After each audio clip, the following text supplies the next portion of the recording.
आज south east Asia क्षेत्र में सिंगापुर हमारा सबसे बड़ा ट्रेड पार्टनर है। सिंगापुर से भारत में बड़े स्तर पर निवेश हुआ है। हमारे रक्षा संबंध निरंतर मजबूत हो रहे हैं।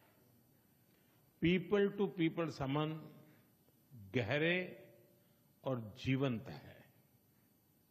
आज हमने अपनी पार्टनरशिप के भविष्य के लिए एक डिटेल्ड रोडमैप तैयार किया है। हमारा सहयोग केवल पारंपरिक क्षेत्रों तक सीमित नहीं रहेगा।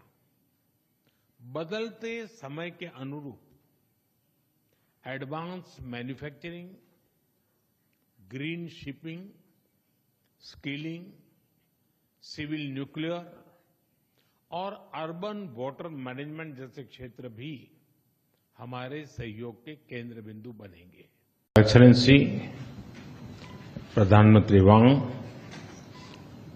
दोनों देशों के डेलीगेट्स, मीडिया के साथियों, नमस्कार। पदभार संभालने के बाद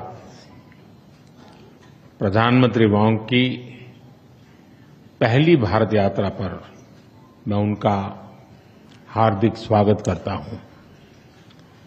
यह यात्रा और भी विशेष है क्योंकि इस वर्ष हम अपने संबंधों की 60वीं वर्षगांठ मना रहे हैं। फ्रेंड्स, पिछले साल मेरी सिंगापुर यात्रा के दौरान हमने अपने संबंधों को कॉम्प्रिहेंसिव स्ट्रेटेजिक पार्टनरशिप का दर्जा दिया था।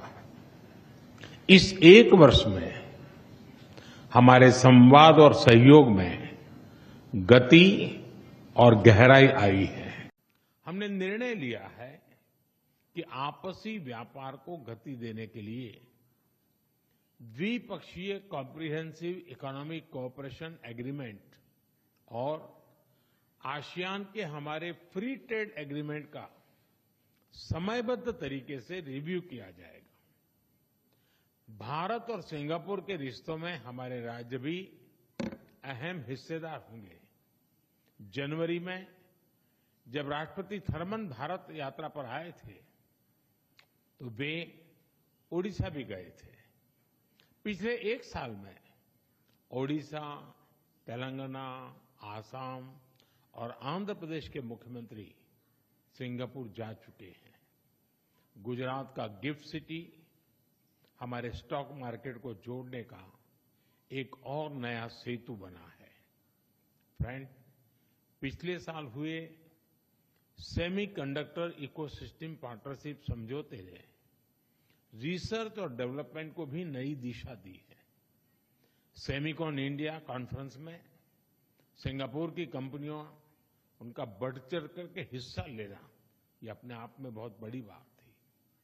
चेन्नई में सिंगापुर का एक national centre of excellence for skilling स्थापित करने में सहयोग देगा। यह सेंटर एडवांस मैन्युफैक्चरिंग के क्षेत्र में स्किल्ड मैन पावर तैयार करेगा। फ्रेंड्स, टेक्नोलॉजी और इनोवेशन हमारी साझेदारी के मजबूत स्तंभ है।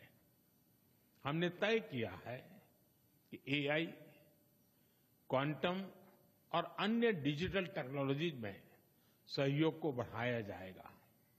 आज स्पेस सेक्टर में हुए समझौते से अंतरिक्ष विज्ञान क्षेत्र सहयोग में एक नया अध्याय जुड़ रहा है।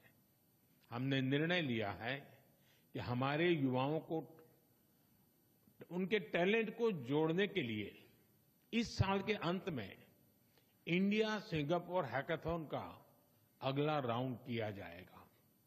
यूपीआई और पे नाउ हमारे डिजिटल कनेक्टिविटी के सफल उदाहरण है और ये प्रसन्नता का विषय है कि इसमें 13 नए भारतीय बैंक जुड़े हैं। आज green and digital shipping corridors के लिए हुए समझौते से मैरीटाइम सेक्टर में ग्रीन फ्यूल सप्लाई चेन और डिजिटल पोर्ट क्लियरेंस को बल मिलेगा। भारत अपने पोर्ट इंफ्रास्ट्रक्चर के विकास में तेजी से काम कर रहा है। इसमें सिंगापुर का अनुभव अत्यंत उपयोगी है। आज हमने सिंगापुर की कंपनी एसपीए इंटरनेशनल द्वारा विकसित Bharat Mumbai container terminal phase 2 का उद्घाटन किया। यह हमारे कंटेनर हैंडलिंग की क्षमता को और बढ़ाएगा।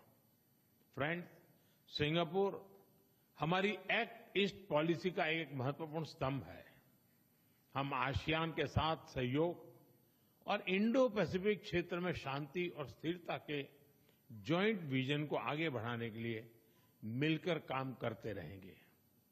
आतंकवाद को लेकर हमारी समान चिंताएं हैं। हम मानते हैं कि आतंकवाद के खिलाफ एकजुटता से लड़ना सभी मानवतावादी देशों का कर्तव्य है। पहलगाम में हुए आतंकवादी हमले के बाद भारत के लोगों के प्रति संवेदना और आतंकवाद के खिलाफ हमारी लड़ाई में समर्थन के लिए मैं प्रधानमंत्री वांग और सिंगापुर सरकार का आभार व्यक्त करता हूं।